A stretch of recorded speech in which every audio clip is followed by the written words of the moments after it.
یاد آندے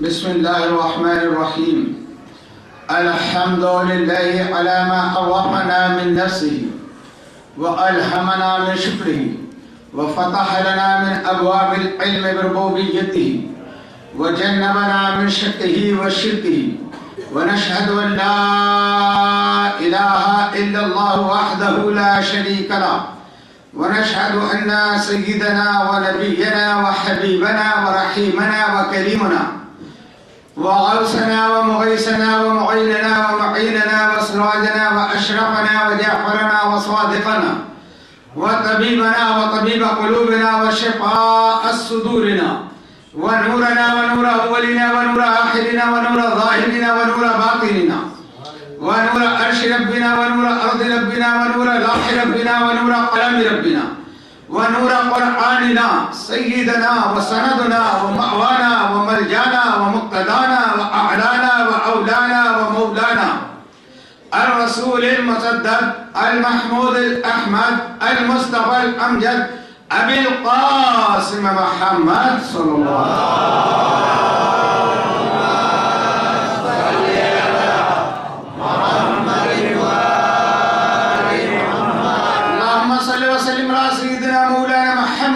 الذي كان عليا في الدرجات وفاطما في تطهيرات وحسنا في صفات وشهيدا في تجليات وزين العابدين بعبادات وباقرا في العلم الأولين والآخرين بمعلومات وصادقا في الأقوال وكاظما في جميع الأهوال ومتمكنا في مقام الرضا وجوادا كفه عند العطاء وهاديا إلى سبيل النجاة وعسكريا مع الغزاة ومهديا إلى طريق اليقين والنجاة صلوات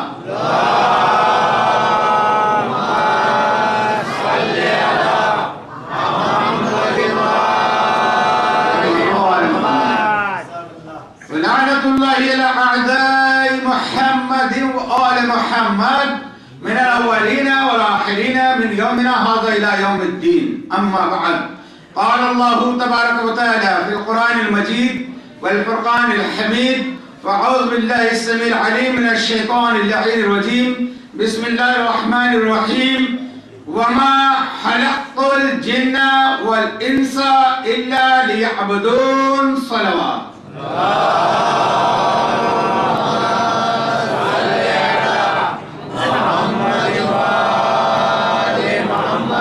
من علينا ربنا إذ بعث محمدا أيده بأيده أيدنا بأحمدا أرسله مبشرا أرسله ممجدا أرسله مبشرا أرسله ممجدا صلوا عليه دائما صلوا عليه سرمدا اللہ کی سرتاب قدم شان ہے یہ اللہ کی سرتاب قدم شان ہے یہ انسان نہیں انسان وہ انسان ہے یہ قرآن تو ایمان بتاتا ہے انہیں قرآن تو ایمان بتاتا ہے انہیں ایمان یہ کہتا ہے میری جان ہے یہ محمد وان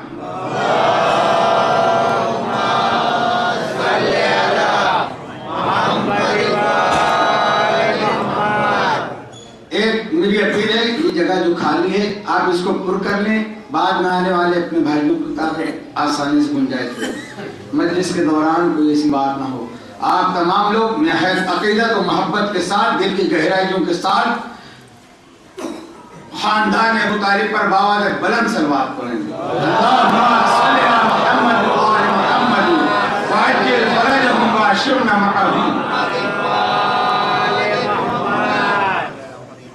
اللہ کی سرتاب قدم شان ہے یہ انسان نہیں انسان وہ انسان ہے یہ قرآن تو ایمان بتاتا ہے انہیں ایمان یہ کہتا ہے میری جان ہے یہ صرف مجلس میں اس کی زینت کے لیے میں نے اشعار نہیں پڑھے، بلکہ قرآن کی حقیقت جو ہے اور حقیقت کی جو تفسیر ہے، یعنی معرفت محمد و آل محمد پر یہ اشعار مشتمل ہے۔ آج دنیا والوں نے اپنی مادی بصارت سے، اپنی مادی نگاہوں سے یہ دیکھا کہ جس کو ہاتھ پیر اپنے جیسے دیکھے اس کو اپنے جیسا سمجھا۔ حقیقت یہ نہیں ہے، حقیقت اس کے برعکس ہے۔ اسی لیے مجالس کے عنوان کے لیے جس آیت کا منبر پہ آنے کے ساتھ میں نے عنوان خطاب کیا کہ پروردگار عالم ارشاد فرما رہے سورہ زاریات 25واں پارہ میں، وَمَا خَلَقْتُ الْجِنَّ وَالْإِنسَ إِلَّا لِيَعْبُدُونَ، اور نہیں پیدا کیا میں نے جنوں اور انس کو، جنات کو اور انسانوں کو، الا مگر لیعبدون اپنی عبادت کے لیے۔ تو فیصلہ ہمیں ہمارا ایمان ہے قرآن پر، ہماری خلقت کا مقصد ہے پروردگار عالم کی عبادت، اور جس کو ہم ناعلمی کی بنیاد پر ہم ان کو کچھ نہیں کہتے، ہم یہی کہیں گے کہ ان کے پاس وہ علم نہیں ہے، یا کچھ ہمارے ایسے کردار تھے کہ وہ فرش عذاب پر نہیں آ پائے کہ ان کو محمد و آل محمد کی معرفت حاصل ہوتی۔ یہ منبر اتحاد ہے، یہ منبر رسول ہے، یہ منبر مولا کائنات ہے۔ یہاں سے گفتگو کا انداز یہ ہونا چاہیے کہ دشمن بھی آئے تو کچھ لے کر جائے۔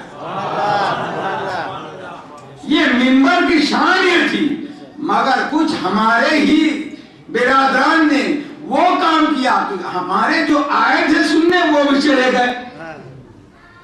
حقیقت یہ ہے کہ اگر ہم قرآن و احادیث کی صحیح تعلیم دیتے تو آج ہمارا دائرہ وسیع ہوتا، کم نہ ہوتا۔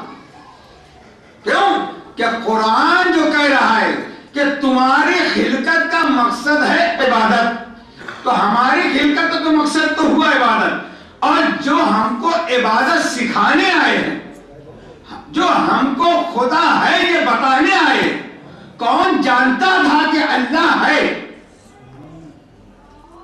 خود اللہ نے نہیں بتایا کہ میں اللہ ہوں۔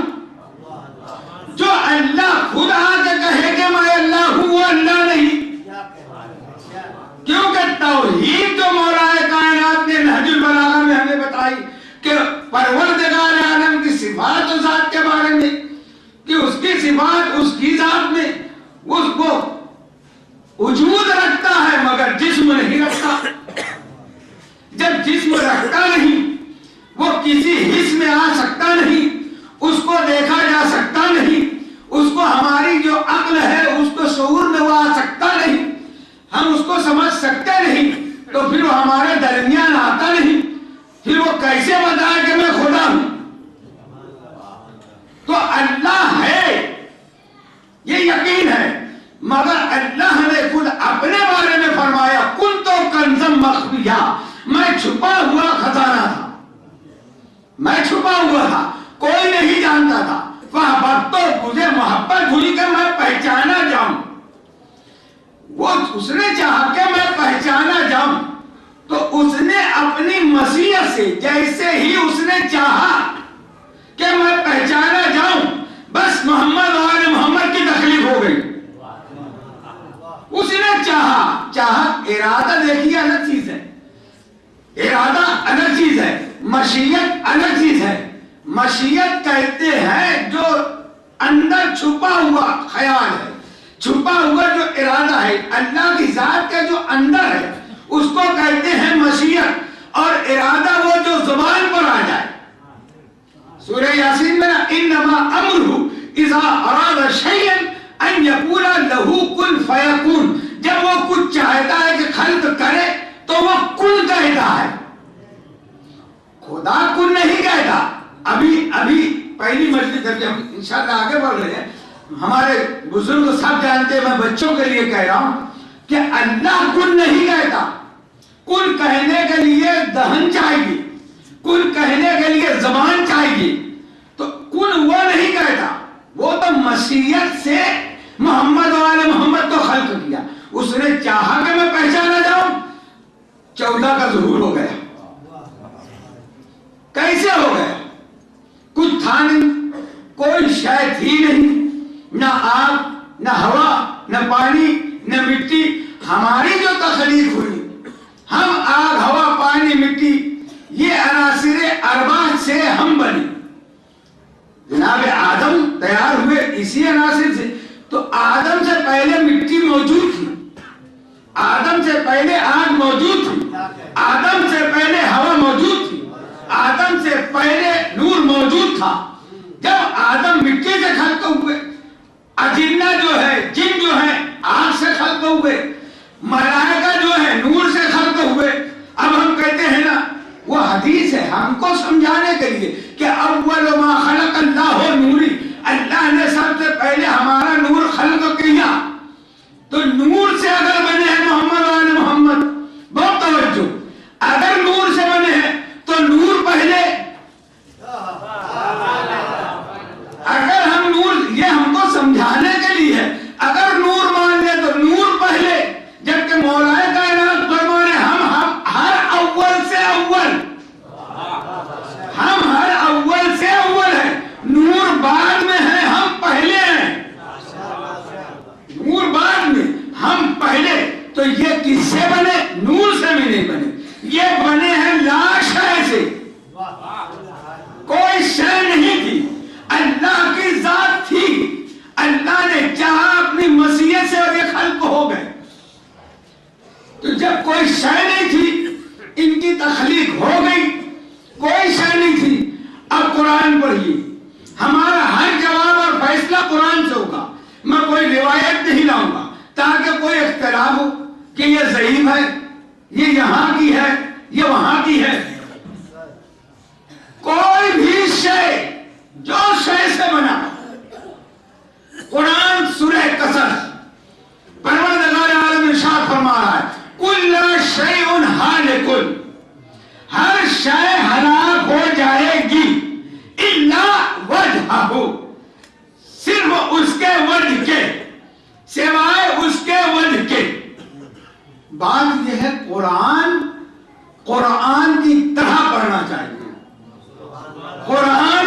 قرآن کے طریقے پر پڑھنا چاہیے. قرآن جس مقصد سے اللہ نے نازل کیا وہ ہم بھول گئے. قرآن صرف تراویح میں پڑھنے کے لیے نہیں آیا, قرآن صرف گھر میں دکان میں برکت سے پڑھنے کے لیے نہیں آیا ہے, قرآن جلدان میں اچھی سے اچھی سجانے کے لیے نہیں آیا ہے, قرآن صرف بیٹیوں کو جہیز میں دینے کے لیے نہیں آیا ہے. قرآن خود دعویٰ کرتا ہے افلا یتدبرون القرآن, قرآن میں غور و فکر کرو. مگر ہم قرآن بڑی جلدی پڑھ رہے ہیں. معاف کرنا, ہمارے حفاظ کرام تو ریس لگائے ہوئے ہیں. کوئی 1 مہینے میں ختم کر رہا ہے, کوئی 10 دن میں, کوئی 5 دن میں, کوئی 1 دن میں. اللہ نے جس پر قرآن نازل کیا وہ حبیب نبی احمد مصطفیٰ محمد مصطفیٰ صلی اللہ علیہ وآلہ وسلم.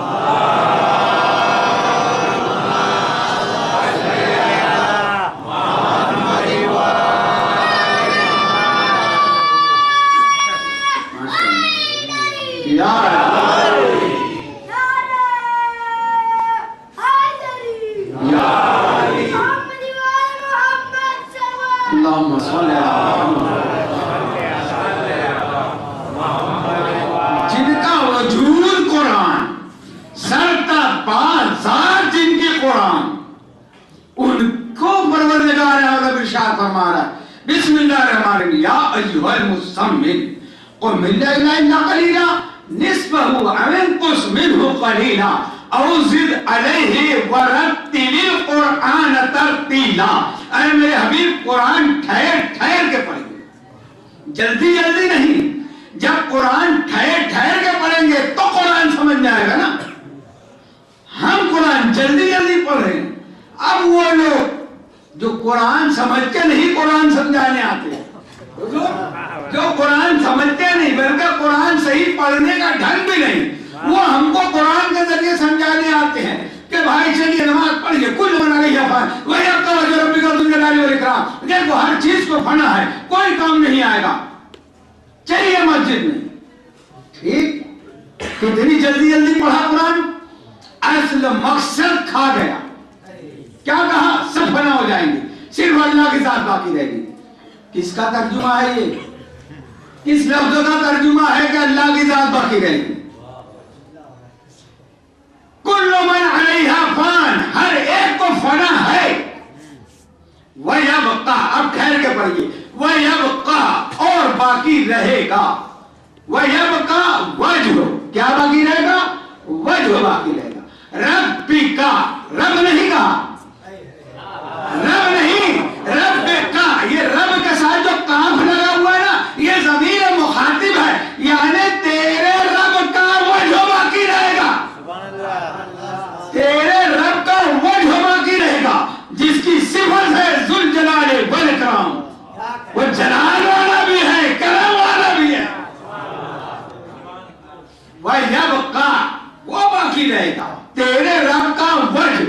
اللہ چہرہ رکھتا نہیں، اللہ جسم رکھتا نہیں، تو اللہ نے خود کہا کنتو کنزم مخفیہ، میں چھپا ہوا خزانہ تھا، میں چاہا کہ پہچانا جاؤں تو میں نے اپنی ذات و صفات کا مظہر بنایا کہ میرے مظہر کو دیکھتے جاؤ، مجھ کو پہچانتے جاؤ.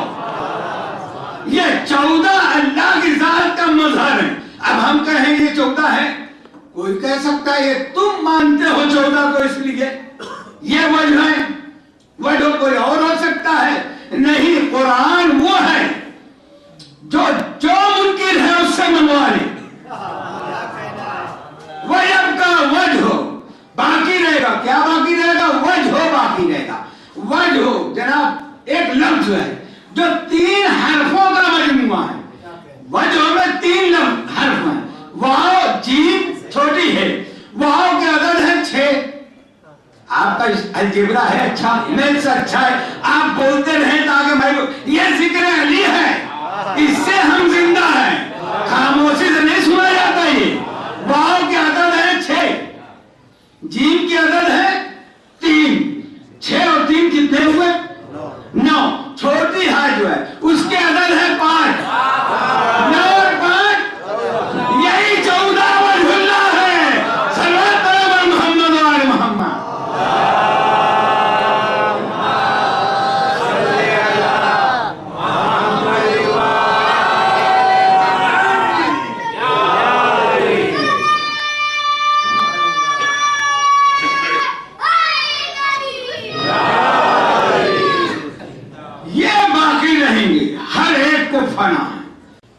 تو یہ اللہ کی پہچان کے لیے بنے. یہ نہ ہوتے تو کوئی نہ جانتا کہ اللہ کیا ہے. اچھا بنے تو کیسے بنے؟ جب کوئی شے نہیں دی، ایک سوال پیدا ہوتا ذہن میں، تو پھر کیسے بنے؟ مشیت سے بنے. ہم ایمان رکھتے ہیں، ہم نے مان لیا اللہ کی مشیت، اللہ نے بنایا، مگر کچھ تو ہوگا جس سے بنے. ہم تصور ہی کر نہیں سکتے.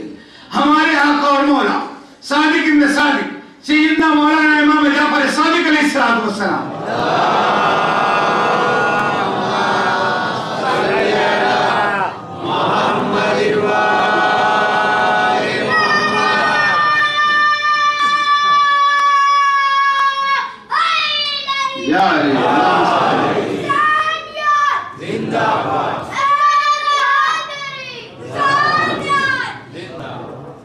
سوال پیدا ہوتا ذہن میں نا کہ بنے تو کچھ تو ہمارے مولا نے اس کو سمجھایا. اتنا بڑا مسئلہ کیسی آسانی سے کہ ہم دنیا میں دیکھ کے سمجھ سکتے ہیں. کہا سورج جب طلوع ہوتا ہے، جب افق پہ ظاہر ہوتا ہے تو وہ ایک دائرے کی صورت میں، گیند کی صورت میں ہوتا ہے. کوئی اس میں شعاع نہیں ہوتی، کرن نہیں ہوتی. کچھ دیر کے بعد اس میں سے کرن پھوٹتی ہے. جب کرن پھوٹتی ہے، شعاع نکلتی ہے، تو یہ شعاع کائنات عالم کو منور کرتی ہے، اور شعاع گھر گھر میں پہنچ کر روشنی پہنچا کر یہ بتاتی ہے کہ سورج ہے. یہ شعاع خبر دے. ہم سورج تو نہیں دیکھ رہے ہیں، ہم اپنے بیڈ روم میں، مگر کرن ہے.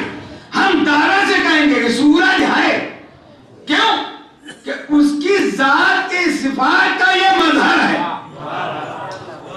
کرن دیکھ کے ہم دلیل دے رہے ہیں, دعویٰ کر رہے ہیں کہ سورج ہے. بس ایسے ہی اللہ تھا, کوئی نہیں جانتا تھا. توحید کے سورج سے جو پہلی کرن پھوٹی ہے اس کا نام ہے محمد مصطفیٰ. دوسری کرن کا نام ہے علی مرتضیٰ, تیسری کا ہے حسن مجتبیٰ, چوتھی کا ہے سلطان کربلا. اس طریقے سے توحید کے سورج سے کرن نکلی. اس کرنوں نے بتایا کہ خدا ہے. جب تک کرن نہ ہوتی کوئی نہیں پہچانتا, کوئی نہیں جان سکتا تھا کہ خدا ہے. توحید مجبور ہو جاتی منوانے پر. انہوں نے منوایا, انہوں نے منوایا. توجہ رکھیں بیٹے, انہوں نے منوایا کہ خدا ہے. بات یہ ہے کہ اب ہم اس میں احتیاط ہمارے امام نے کیا فرمایا. کرن نکلی ہے سورج سے ہی, سوا جو ظاہر ہوئی کہاں سے نکلی؟ اسی معدن سے جہاں توحید کا سورج ہے. مگر سوا جو ہے سورج نہیں ہے, سوا جو ہے سورج نہیں ہے. سورج جو ہے سوا نہیں ہے. محمد والے محمد توحید کے سورج سے ظاہر ہوئے, مگر یہ خدا نہیں. نصیری بہتتا ہے یہاں. ہم کیوں بچتے ہیں کہ ہمارے ہاتھ میں دامن اہل بیت ہے. یہ وہیں سے ظاہر ہوئے, مگر یہ خدا نہیں, مگر یہ خدا سے جدا بھی نہیں. یہ خدا نہیں مگر خدا سے جدا نہیں. کیوں؟ ہم مرتے ہیں. قرآن کیا کہتا ہے؟ موتو, مر جا. میرا خلقناکم وفیہا نعیدکم ومنہا نخرجکم تارۃ اخری. تم کو مٹی سے بنایا, مٹی میں ہی ملاؤں گا, پھر اسی سے پیدا کروں گا. یہ ہمارے لیے اللہ کا خطاب ہے. آل محمد کے لیے اللہ فرماتا ہے فَإِذَا فَرَغْتَ فَانصَبْ وَإِلَىٰ رَبِّكَ فَارْغَب. اے میرے حبیب, اپنی جگہ نصب کرنے کے بعد اپنے رب کی طرف لوٹا. زمین کربلا میں پھر مشیت آواز دے رہی ہے, یا ایتھا النفس المطمئنہ ارجعی الی ربک راضیۃ مرضیہ. اپنے رب کی طرف لوٹ, جہاں سے نکلا ہے ادھر ہی لوٹ. فادخلی فی عبادی وادخلی جنتی. اس حالت میں کہ میں تجھ سے راضی. ساری دنیا اللہ کو راضی کرنے آئی ہے. اللہ حسین کی رضا چاہ رہا ہے, اللہ محمد والے محمد کی رضا چاہتا ہے. خدا چاہتا ہے رضا محمد, اول محمد ہو یا آخر محمد, ہر محمد کی رضا اللہ چاہتا ہے. تو یہ ظہور وہیں سے ہوا, مگر یہ خدا نہیں, خدا سے جدا بھی نہیں. اب ہماری خلقت وَمَا خَلَقْتُ الْجِنَّ وَالْإِنسَ إِلَّا لِيَعْبُدُونَ. میں نے تمہیں خلق کیا. ہماری خلقت کیا ہے؟ ہم کیسے بنے؟ یہ تو ہے مادہ سب, مٹی, آگ, ہوا, پانی, یہ عناصر ہے, مگر اس کا وجود اللہ نے, اس کا جوہر جو ہم کو ہمارے ماں اور باپ کے ذریعے ہمارے وجود میں رکھا. سورہ دہر میں اللہ نے کہا بسم اللہ الرحمن الرحیم اِنَّا خَلَقْنَا الْإِنسَانَ مِن نُطْفَةٍ أَمْشَاجٍ نَبْتَلِيهِ فَجَعَلْنَاهُ سَمِيعًا بَصِيرًا. تمہارا کوئی وجود نہیں تھا, تمہاری کوئی حیثیت نہیں تھی, تمہاری کوئی اوقات نہیں تھی. قرآن پڑھو, قرآن اپنے آپ کو دیکھو. قرآن کے آئینے میں جب ہم کچھ نہیں پھر ہم عقل کے کیوں چل رہے ہیں؟ جب ہماری کوئی حیثیت نہیں پھر ہم تکبر کیوں کر رہے ہیں؟ ماننے کا دعویٰ اہل بیت کا, راستہ شیطان کا, طریقہ شیطان کا نہیں, اہل بیت کے نقش قدم پر چلنا ہے.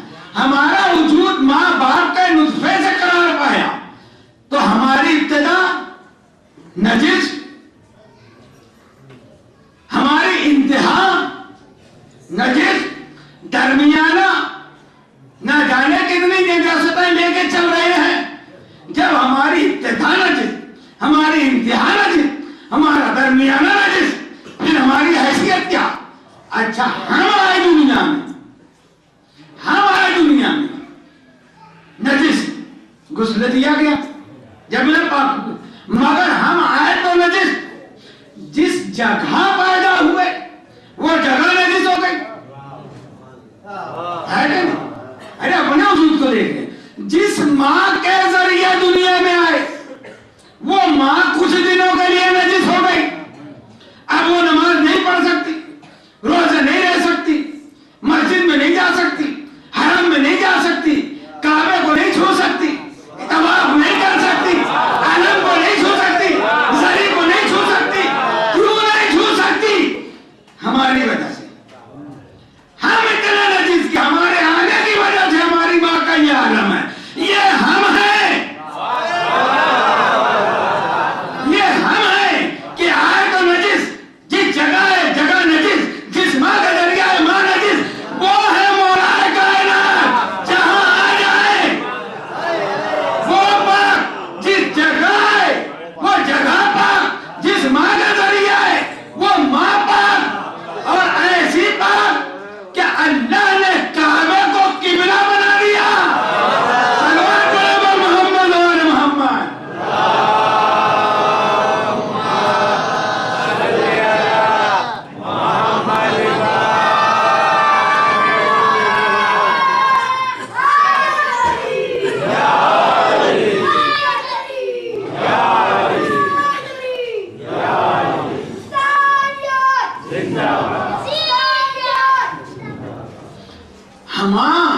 ہمارا وجود ہم اپنے معرفت حاصل کریں. اسی لیے مولا کائنات نے فرمایا من عرف نفسہ فقد عرف ربہ.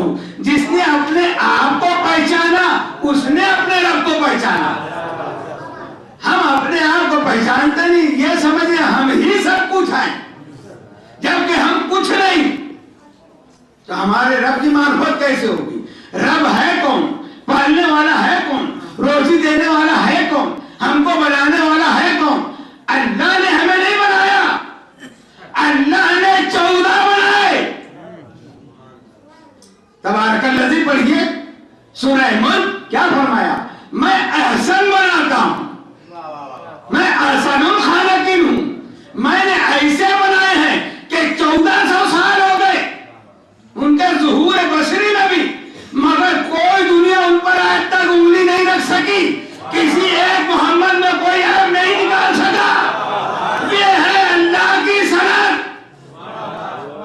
اللہ نے، اور پھر اللہ نے جنہیں بنایا وہ نہج البلاغہ ہے. وہ منبر کوفہ میں کہہ رہے ہیں زمین میں نے بنائی، آسمان میں نے بنایا، تم کو میں نے بنایا، آدم کو میں نے بنایا. قرآن کہہ رہے ہیں نا میں نے اپنے دونوں ہاتھوں سے بنایا. اب اللہ کے ہاتھ مانو، قرآن ہے بے یدہ ہے، میں نے اپنے دونوں ہاتھوں سے بنایا. اب یا اللہ کے ہاتھ مانو یا کسی کے ہاتھ کو اللہ کا ہاتھ مانو.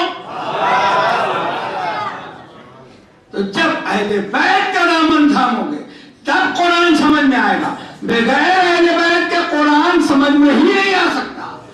قرآن کی کوئی آیت سچی نہیں ثابت ہو سکتی بغیر اہل بیت کی. اللہ نہیں پہچانا جاتا بغیر اہل بیت کی. اس کی توحید ادھوری ہے بغیر اہل بیت کی. اس کی عدالت نہیں مانی جا سکتی بغیر اہل بیت کی. اس کی امامت کا جلوہ جو ہے وہ اہل بیت ہے.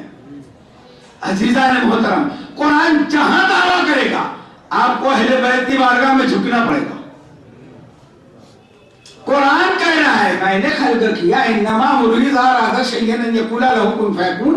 میں کن کہتا ہوں وہ ہو جاتی ہے. تو پھر کن کے لیے کوئی دہن ہو، کوئی زبان ہو. اب بات یہ ہے کہ حقیقت سمجھنے کے لیے مولا کائنات نے اپنے عالمین سے بھی منوایا کہ وہ زبان کون سی ہے، وہ ہاتھ کون سے ہیں، وہ آنکھیں کون سی ہیں. ایک شخص طواف کر رہا تھا، طواف کی حالت میں وہ بار بار نامحرموں کی طرف نگاہ اٹھا کے دیکھتا تھا. 3 مرتبہ میرے مولا نے اس کو منع کیا کہ یہ اللہ کی کنیزیں ہیں، یہ تو اللہ کے حرم میں ایسا نہ کر۔ اس کے بعد بھی اس نے جب کیا تو مولا کائنات نے اس کو ایک تماچا مارا۔ یہ واقعہ سوائق محرقہ میں موجود ہے، ابن حجر مکی کتاب سوائق محرقہ، اور کئی حوالے موجود ہیں۔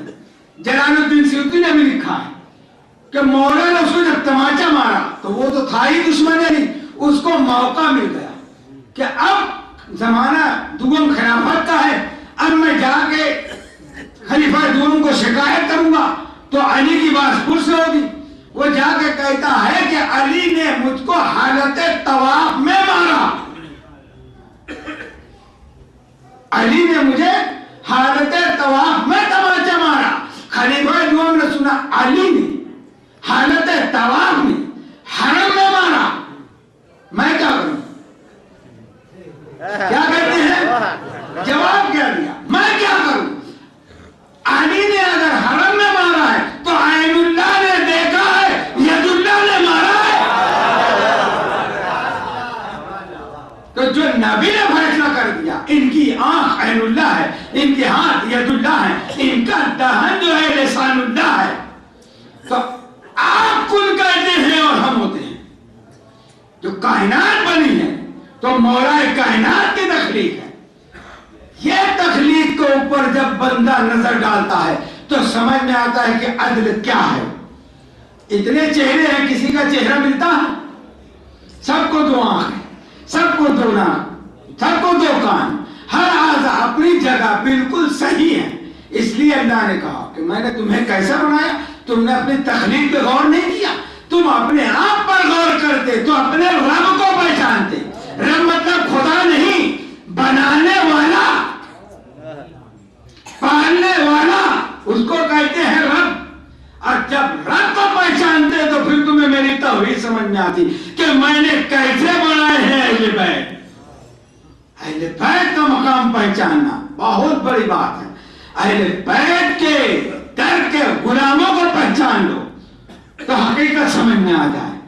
عزیزان محترم، تو ہماری خلقت کا مقصد ہے عبادت، اور ان کی خلقت کا مقصد ہے اللہ کی معرفت۔ اب ہماری خلقت کا مقصد ہے عبادت۔ عبادت اگر ہم ظاہر لیتے ہیں، نماز عبادت، 5 نمازیں پورے 24 گھنٹے میں 5 نماز ہم پورے اطمینان سے بھی پڑھیں تو کتنا وقت ہو جائے گا؟ 2 گھنٹہ۔ 24 گھنٹے میں 2 گھنٹہ، 22 گھنٹہ یہ عبادت سے خالی ہے۔ 22 گھنٹہ خالی ہو نا۔ روزہ عبادت ہے، پورے سال میں 1 مہینہ، 11 مہینہ یہ عبادت سے خالی ہے، 11 مہینہ روزہ نہیں ہے۔ زکوٰۃ عبادت ہے، پورے سال میں 1 دن جب حساب ہوگا، پورے سال کا دن اس عبادت سے خالی ہے۔ حج عبادت ہے، پوری زندگی میں 1 مرتبہ، پوری زندگی کے سال اس عبادت سے خالی ہے۔ اللہ کہہ رہا ہے وَمَا خَلَقْتُ الْجِنَّ وَالْإِنسَ إِلَّا لِيَعْبُدُونَ، میں نے تمہیں اپنی عبادت کے لیے پیدا کیا۔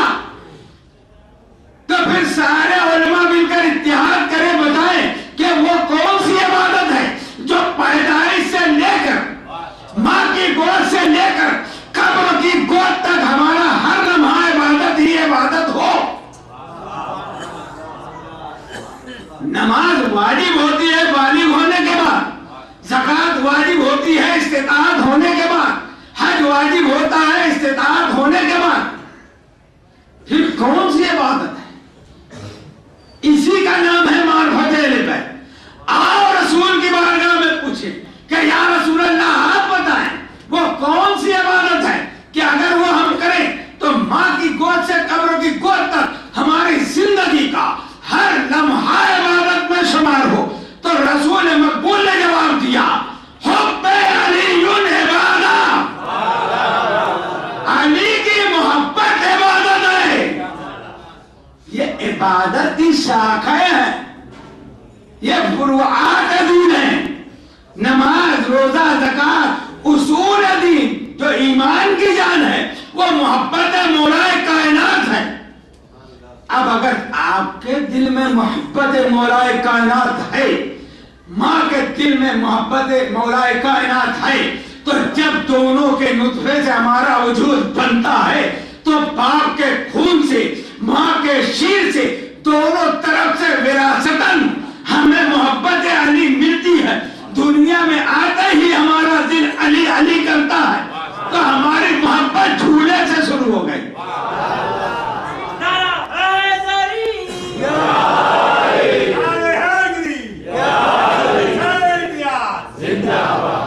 بچپنا ہے, جھولا جھول رہے ہیں, عبادت جاری ہے. ماں ناز علی کی لوری دے رہی ہے, یہ اس میں اور دو دشا کام ہو رہا ہے. دل میں جو ہے محبت اس کو نو مل رہی ہے اور بھڑک رہی ہے. باپ جب یا علی کہتا ہے, پیار کرتا ہے بچے کو, تو اس کی حرارت اور بڑھتی ہے. اس طریقے سے یہ محبت کی جو عبادت ہے یہ جاری ہوئی. اب بچہ کھیل رہا ہے, علی علی کر رہا ہے, اس کی عبادت جاری. بچپنا ہے, عبادت ہو رہی ہے. اسکول جا رہا ہے, عبادت ہو رہی ہے. سروس کر رہا ہے, دل میں ہے نا محبت, محبت ہے, عبادت ہو رہی ہے. ضعیفی آ گئی, کچھ نہیں کر سکتے, دل میں ہے محبت, عبادت جاری ہے. تو معلوم ہوا جب وہ محبت وہ عبادت ہے, محبت مولا کائنات کہ مہد سے لے کر لحد تک, ماں کی گود سے قبر کی گود تک عبادت ہی عبادت ہے. مگر جب دل میں محبت ہے تو یہ ہے ایمان. اور جب ایمان ہے تو ایمان کی تشریح کیا فرمائی؟ اقرار باللسان تصدیق بالقلب.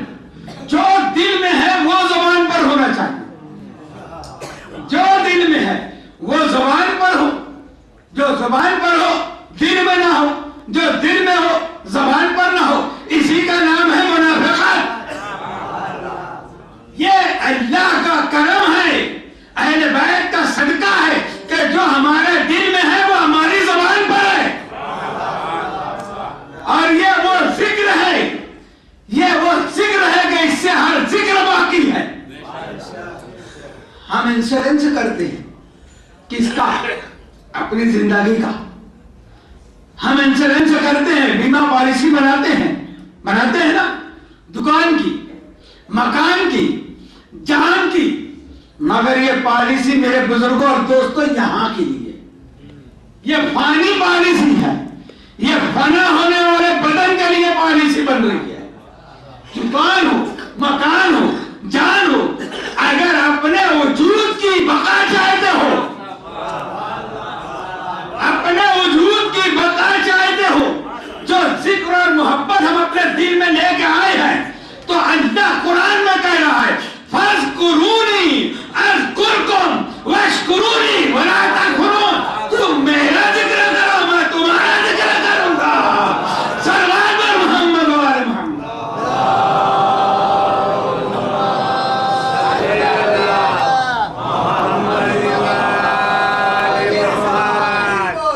علی مولا, علی مولا, علی مولا, علی مولا, علی مولا, علی مولا.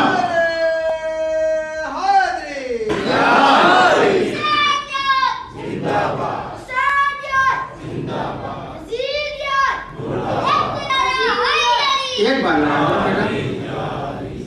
بہت اچھا ہے. نعرہ ہماری پہچان ہے, نعرہ ہماری زندگی کی علامت ہے.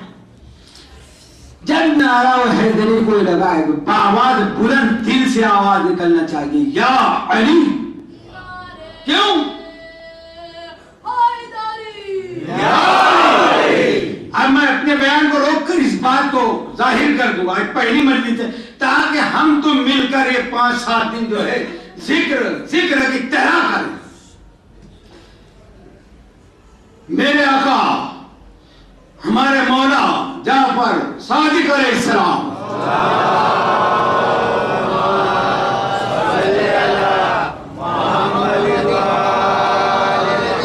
منبر پہ کہہ رہا ہوں, قرآن سر پہ رکھ کے کہہ سکتا ہوں. آپ فرماتے ہیں کہ جو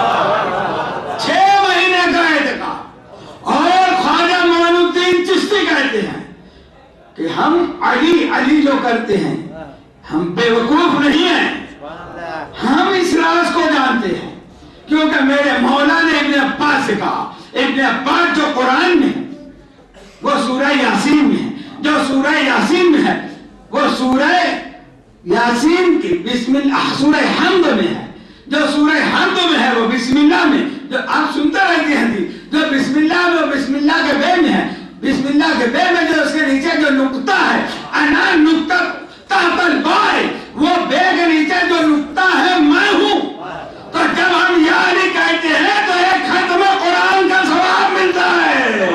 نعرہ حیدری،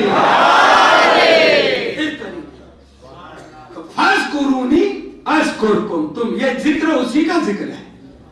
اللہ نے علی علی کیوں کروایا؟ اللہ نے احسان کا بدلہ احسان سے، ہر جزاء الاحسان الا الاحسان۔ علی نے اللہ کو پہچانوایا، نبی نے اللہ کو پہچانوایا، اہل بیت نے اللہ کو پہچانوایا، تو اللہ نے کہا ان کا ذکر میرا ذکر ہے۔ فاذکرونی، ان کا ذکر کرو، ان کا ذکر میرا ذکر ہے۔ اور جب تم ان کا ذکر کرو گے تو میرا ذکر ہوگا، تو میں تمہارا ذکر باقی رکھوں گا، میں تمہارا ذکر ملائکہ میں کروں گا۔ یہ ہے اپنی زندگی کی بقا کا انشورنس جو قرآن کر رہا ہے، اور اسی کو پھر وہ حدیث تائید کرتی ہے کہ سرکار مدینہ نے فرمایا کہ حب آل محمد ماتا شہیدہ، جو اس محبت میں مرا شہید مت، بستر میں مر رہا ہے، بستر میں مر رہا ہے، مگر علی علی کرتے مرا، شہادت کا درجہ پائے گا۔ جھٹلائے گا کون؟ مصطفیٰ نے فرمایا، نبی نے فیصلہ دیا کہ جو اس محبت میں مرا شہید مرا۔ اور شہید کے بارے میں کیا ہے؟ شہید مرتا نہیں ہے، شہید زندہ ہے، اس کو رزق ملتا ہے، وہ عبادتیں کرتے رہتا ہے، تو جب زندہ ہے تو تا قیامت اس کا سلسلہ باقی ہے، پھر اس کے اعمال کا حساب و کتاب کیسا؟ کوئی ہے جو اس کے اعمال کا حساب لے سکے؟ اسی لیے پھر وہ ہوتا ہے کہ جس کا ذکر کرتا ہے وہ اسی کا ہو جاتا ہے۔ جب اس کا ہو جائے گا تو پھر حدیث کہتی ہے من کان للہ وکان اللہ لہ، جو اس کا ہو جاتا ہے وہ اس کا ہو جاتا ہے۔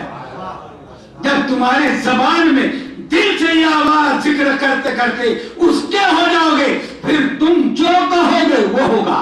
جس کے لیے شفا کی دعا کرو گے شفا ملے گی، جس کے اولاد کی دعا کرو گے اولاد ملے گی۔ تم کو در بدر بھٹکنے کی ضرورت نہیں، ہمارے لیے سب سے بڑا در تو اہل بیت ہے۔ وما خلقت الجن والانس الا لیعبدون، اپنی حقیقت کو پہچانے۔ یہ آج پہلی مجلس ہے، آپ وقت میں تشریف لائیں، انشاءاللہ اسی موضوع پر ہماری گفتگو آگے بڑھتی رہے گی، تاکہ ہمیں پروردگار عالم کے فضل و کرم سے معرفت اہل بیت نصیب ہو، ہمارے ظرفوں کو اللہ کشادہ کرے، تاکہ ہم اہل بیت کو جہاں تک ہماری وسعت ہو اس سے زیادہ سمجھ سکیں۔ انکار کب ہوتا ہے؟ جب ہمارا ظرف چھلکنے لگتا ہے، ایسا کیسے، ایسے کیسے ہوا، یہ تھے تو کہاں تھے، بنے تو کیسے بنے؟ حقیقت تو یہی ہے نا، کیوں حضور یہ بنے تھے کہاں؟ کل انشاءاللہ بتاؤں گا۔ کچھ نہیں تھا، کیونکہ یہ ہر اول سے اول، اور اسی کو قرآن کہہ رہا ہے سورہ حشر میں، هو الاول هو الاخر هو الظاہر هو الباطن۔ خدا ظاہر ہوتا نہیں، خدا اول ہے نہیں، خدا آخر ہے نہیں، وہ تو حی و قیوم ہے، ہمیشہ سے ہے، ہمیشہ ہے، اس کے لیے ہمیشہ ہے۔ تو پھر یہ قرآن جو کہہ رہا ہے اول آخر ظاہر باطن، یہ ہے کون؟ نعت پڑھتے ہیں ہمارے بھائی، سمجھتے نہیں۔ میرے آواز جہاں تک جا رہی ہو میرے برادران اہل سنت بھی، ہم محبت سے دعوت دیتے ہیں کہ نعت جو پڑھ رہے ہیں اس کو سمجھو، وہی ہے اول، وہی ہے آخر، وہی ہے اول، وہی ہے آخر، وہی ہے ظاہر، وہی ہے باطن، وہی ہے اول، وہی ہے آخر،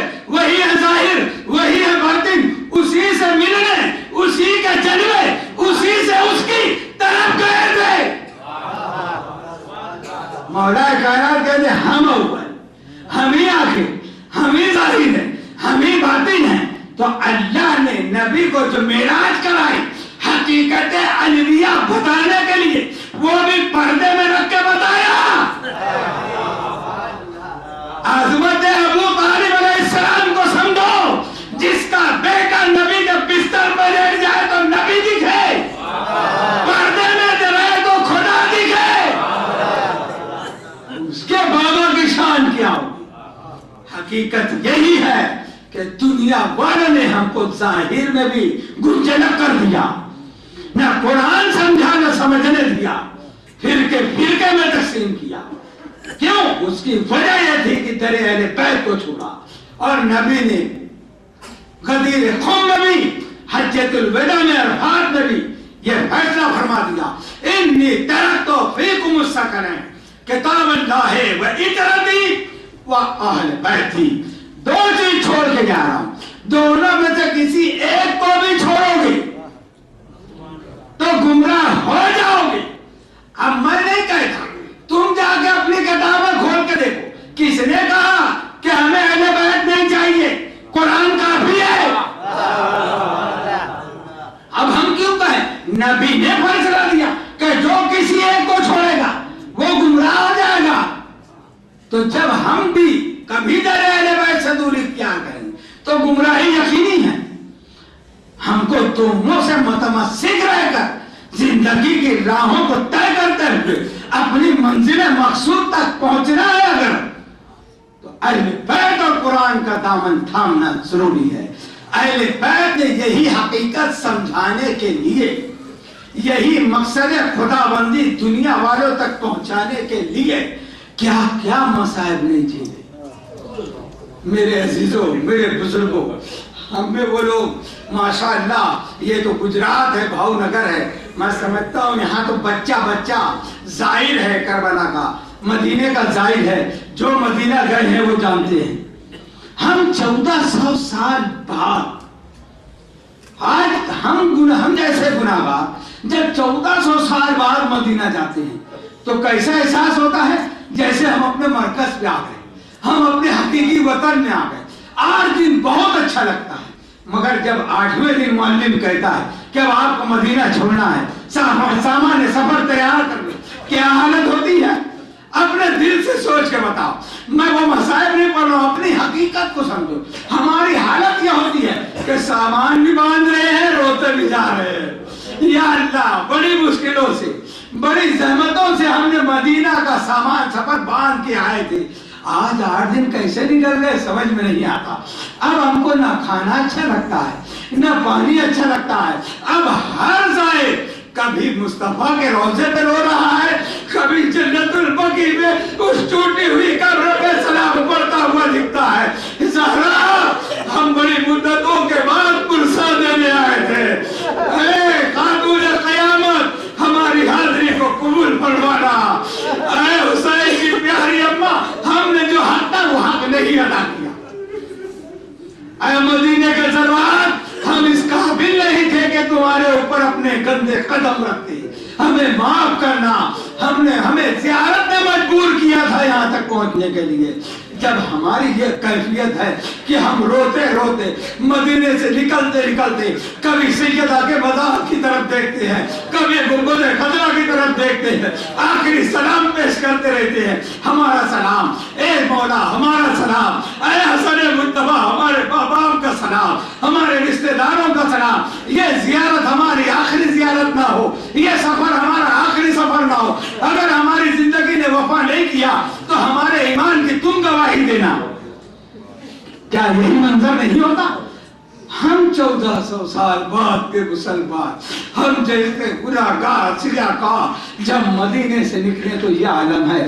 اب ذرا دل پہ ہاتھ رکھ کے بتانا، جس کے قدموں کے طفیل میں مدینہ بنا ہے، جس کی برکت سے یثرب سے مدینہ ہوا ہے، جس کو جھولا جھلانے کے لیے ملائکہ عرش سے مدینہ آتے تھے، وہ حسین نے مدینے کو کیسے الوداع کیا؟ اللہ اکبر.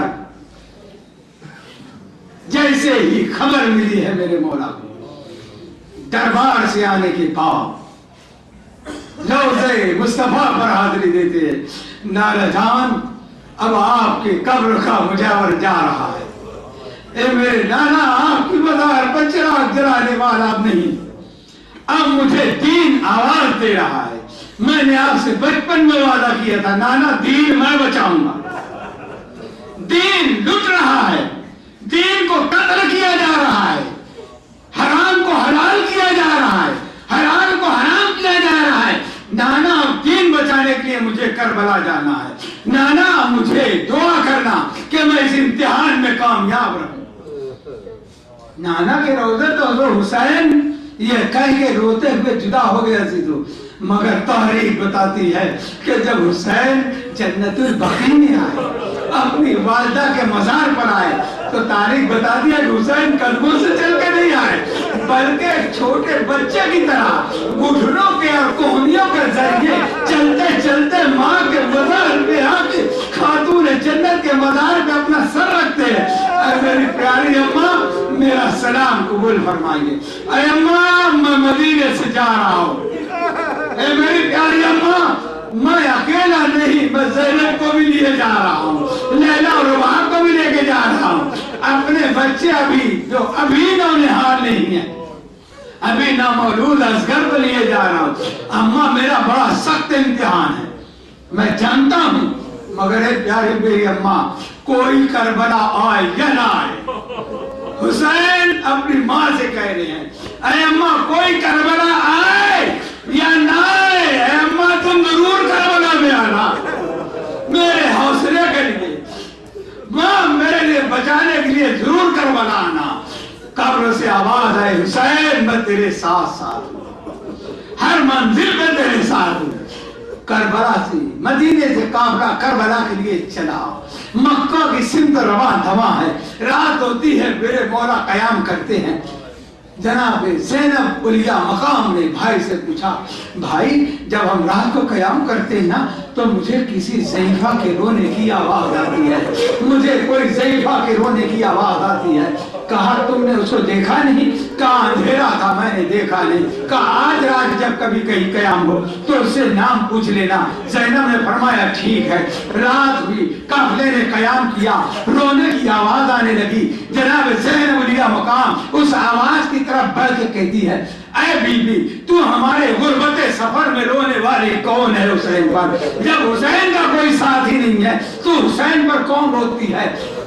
جناب خاتون قیامت نے کہا زینب تو نے نہیں پہچانا, میں حسین کی دکھیاری ماں ہوں, میں حسین کی دکھیاری ماں ہوں. حسین نے مجھ سے وعدہ لیا اماں تم میرے ساتھ آنا, کربلا آنا.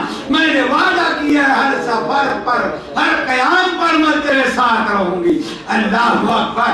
10 محرم سن 61 ہجری جعفر جنوی آئے تو حسین نے پورے کربلا کی سیر کرائی. جعفر یہ میرا جوان سال اکبر ہے. جعفر گریا کر رہے ہیں. پھر ایک ڈنڈی سی لاش کے پاس لاکھ کہتے اے جعفر یہ میرا ششماں ہے, ظالمے نے اس کو 3 پھل کے تیر سے شہید کیا. کبھی آن محمد کے لاشے بلائے اے جعفر یہ میرے بھانجے ہیں, اے جعفر یہ میری زینب کے دونوں لال ہیں, یہ اس کی کل کمائی تھی جس نے میرے اوپر کربلا میں قربان کر دی. اب کربلا میں کوئی ہے یار و مددگار نہیں ہے. بس ایک آواز آئی اے جعفر اب تم کربلا کے میدان سے ہٹ جاؤ. کیوں؟ اب میری دکھیاری ماں کی سواری آ رہی ہے. حسین جنگ جہاد میں قدم بڑھاتے ہیں. حسین اکیلے کافی تھے, لاکھ کا لشکر ختم کر دیتے, مگر اللہ کی طرف سے آواز غیبی آئی یا ایتھا النفس المطمئنہ ترجی الی ربک راضیۃ مرضیہ. اے عزادارو خدا کسی کو میں نہ رلائے. جیسے ہی یہ صدا آواز آئی حسین نے اپنی تلوار کو نیام میں رکھا. جیسے ہی نیام میں تلوار گئی اب 9 لاکھ کی فوج ہے, ہر طرف سے تیر و تلوار کی بارش ہے. جس کے پاس ہتھیار نہیں ہے وہ پتھر پھینک رہا ہے. حسین ذوالجنا پر جھومنے لگے. اس عالم میں خاتون قیامت رسول کی شہزادی